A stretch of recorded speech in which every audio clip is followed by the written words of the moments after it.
Alright, well we made it on our first leg of our journey here. We're up near Mormon Lake and we knew this was perfect spot to camp. Well, can't see it, but there's a herd of elk right there.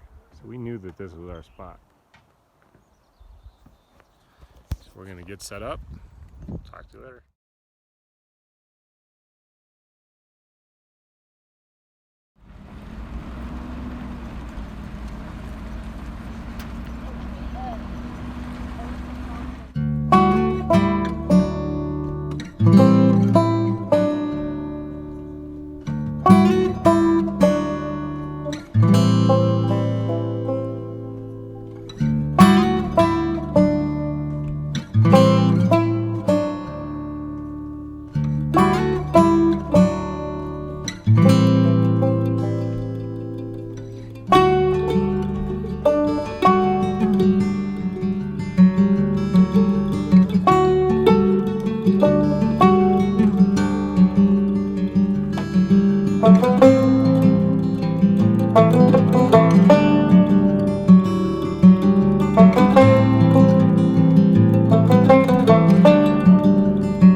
What's happening, everybody?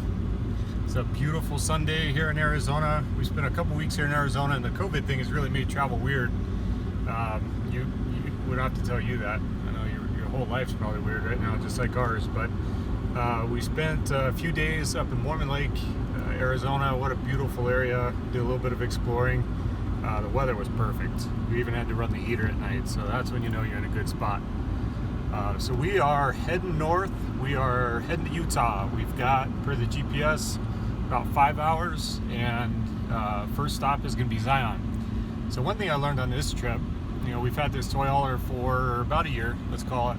Had it out a couple times, and it's always had an awful smell. I mean, just terrible. And it came from the kitchen sink area. And did a lot of reading, and on our particular toy hauler, it's a Keystone 3612. I was reading that it only had one gray tank, one black. And in fact, if you go to the main valve area, there's only one gray tank valve and there's one black tank valve. And the smell just kept going and going. And so did some reading, and there's an air check valve that helps the faucets breathe, the sinks breathe. And we replaced those, thought it was bad, and it was okay for a minute, and then it continued to persist. So while we were here at Mormon Lake a couple days ago, I got tired of it because it was bad. It was smelly. And we spent a lot of money. We spent about $60 replacing these filters, and it didn't help at all. In fact, it was getting terrible. It actually kept me up one night, laying there in bed in the middle of the night, smelling this awful smell coming from the gray tank. And so I was doing a lot of homework online, do a lot of digging, and I decided to dump our main gray to see if that would help. And we put these blue tabs down in the main gray to help with the smell, and it was all just clear, good smelling blue water. And so I knew it wasn't that.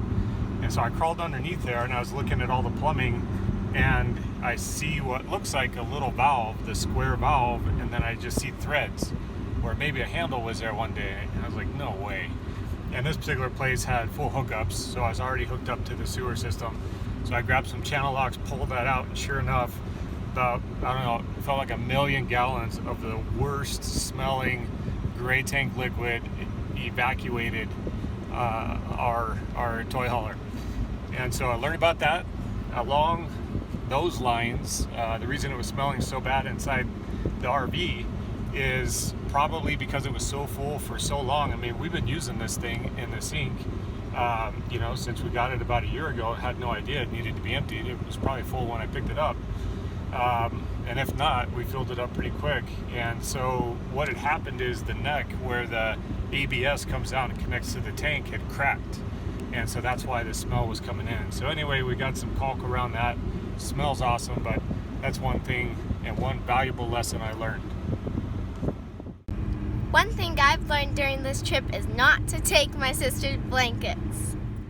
So one valuable lesson that I've learned so far is to enjoy where I'm at in the moment instead of anticipating the next spot we're going to, because we're already 2.5 weeks in, and I caught myself thinking, well, I can't wait till we get up north, and I can't wait till we get to Utah, and we're already at Utah, and it feels like we're already going to Utah, and it feels like we've just started.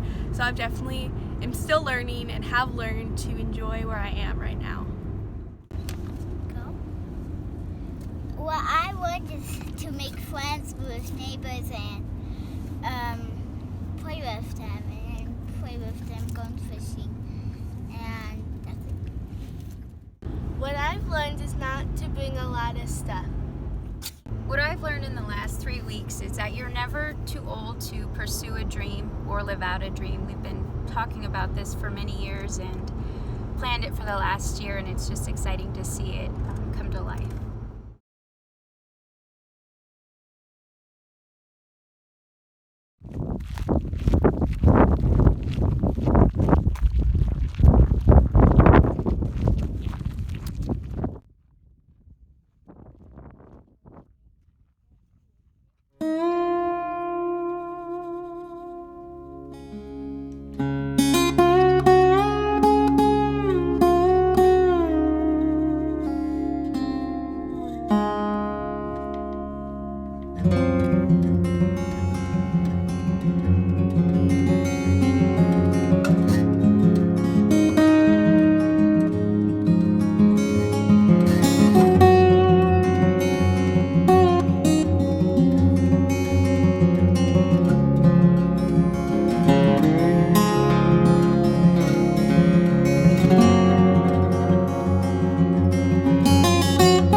Well, we made it to our next spot. We're gonna boondock out here in Utah. We're about 20 miles outside of Zion. Found a really cool spot down by a river.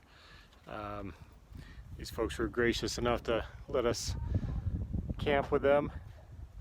But right over there is the river and just a beautiful area. It's much cooler. Say hi, Tren. Hi. It's much cooler than it was earlier today as we were coming across, got into some desert and it was in the 90s. We're like, yuck. But had a great day. We'll see you later.